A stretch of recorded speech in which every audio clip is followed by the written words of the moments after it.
যে শ্রীমদ্ ভগবদ গীতার আমরা পাঠ করি, আমরা শ্রবণ করি, কিন্তু সেইটা আমরা আমাদের জীবনে প্রয়োগ করতে চাই না, চেষ্টাও করি না। আমরা মুখে বলি এক কথা, করি অন্য কাজ। মুখের সাথে বাস্তব কাজের কোনো মিল নেই। আর সেই কারণেই তো আমাদের মধ্যে এত সমস্যা, সংসার জীবনেও এত সমস্যা, সমাজে সমস্যা, সর্বত্রই এই কারণে সমস্যা। স্বয়ং লালা যার চিরশত্রু ছিল, চিরশত্রু, যেখানে মৃত্যুর শত্রুতার মাপ কাটিছিল মৃত্যু দিয়ে। শেঠজি বললেন, ঘোষণা করেছিলেন যে কেউ যদি লালার মস্তক কেটে নিয়ে এসে তাকে উপহার দিতে পারে, তাহলে শেঠজির জমিদারির অর্ধেকটা তাকে উপহার দেবে। এমনই শত্রুতা ছিল।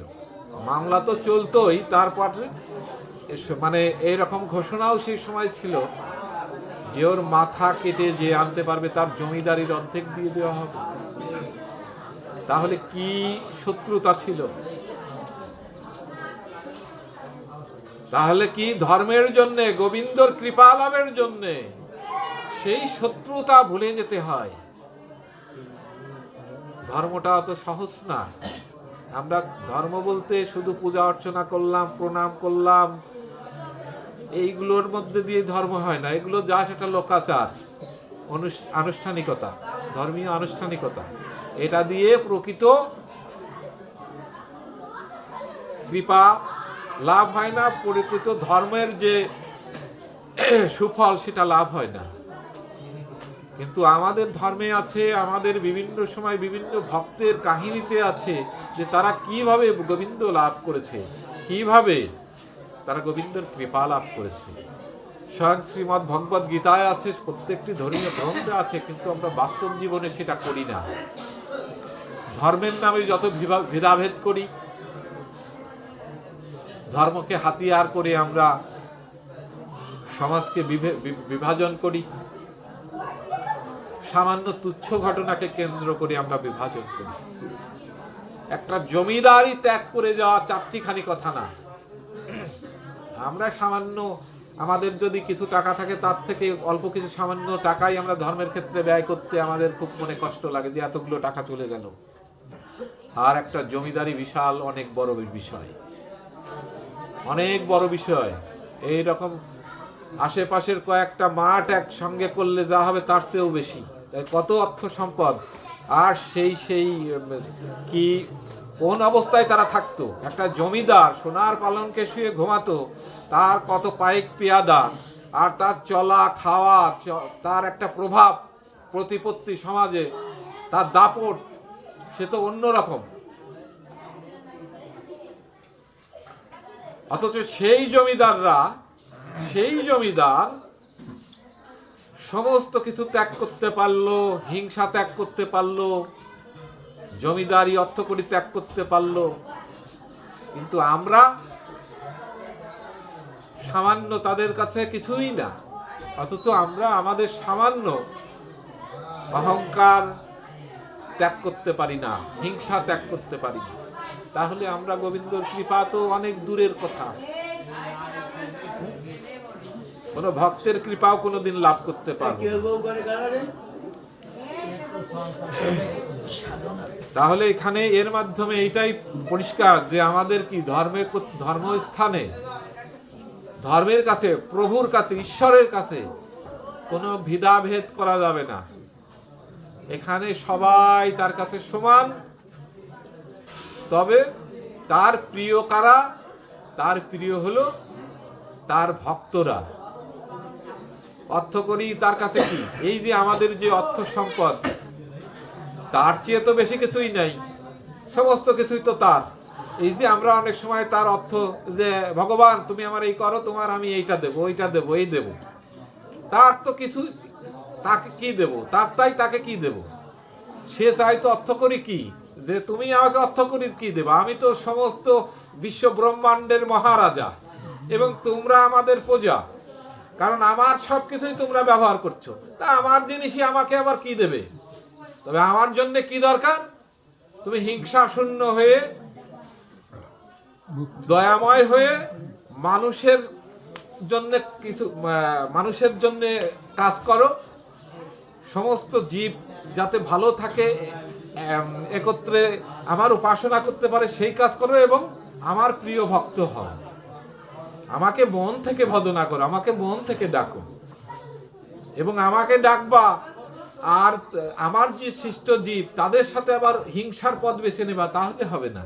হিংসার পথ ত্যাগ করো, তাদেরকে ভালোবাসো, তারপরে আমাকে বাসো।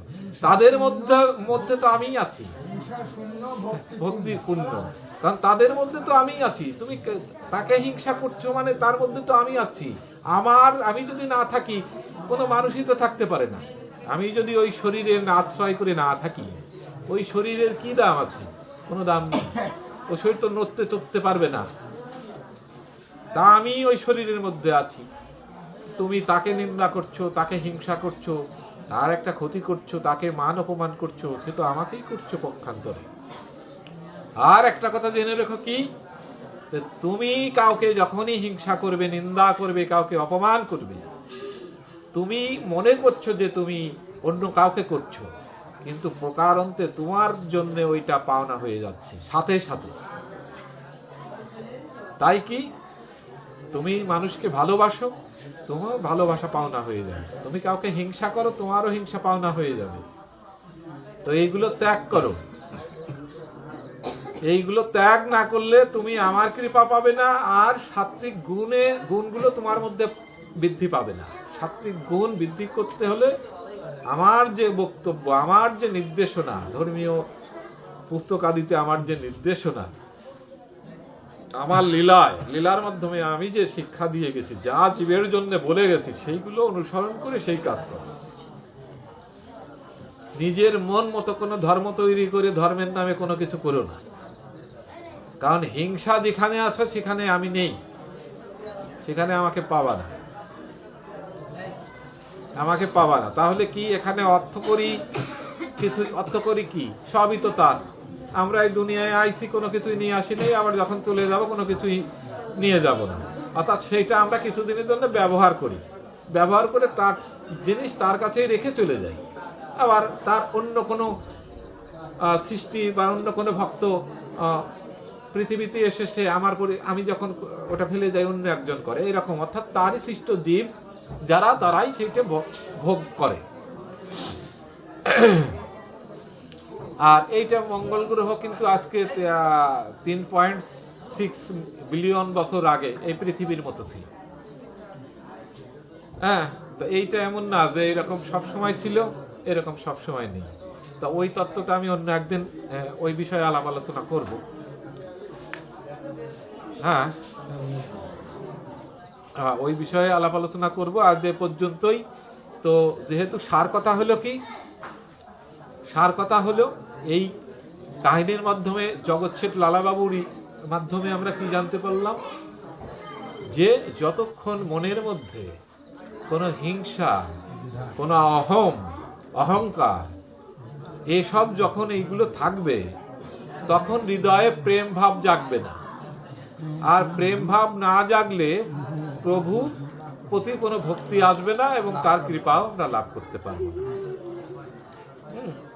আর কি, হিংসায় হিংসা বাড়ে, ভালোবাসায় ভালোবাসা বাড়ে।